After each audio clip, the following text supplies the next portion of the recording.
Hey guys, what's up? In this tutorial we're going to show you how you can make a shape or object transparent in your drawings and canvases on Affinity Designer. So let us get started. So guys, head over to Canvas on Affinity and then add a shape or object like this one here, for example. And there are two different ways how you can change the color intensity or opacity here. Option number one, you left click into it, and here in the color settings you click into this fill color box.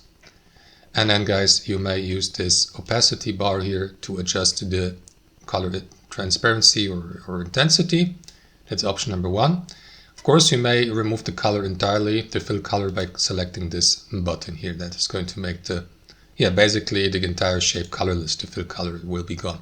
Option number two, you navigate to the color settings here to the right, and from there, use that slider here at the bottom, and then adjust the opacity here.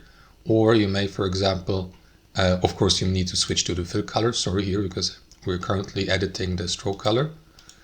And now, as you can see, that's the fill color here, right? So what you want to do is switch to the fill color, select your fill color, and then use that slider here. Alternately, enter the opacity level here, let's say 75%, press enter. That's it. Thanks for watching and have a wonderful day.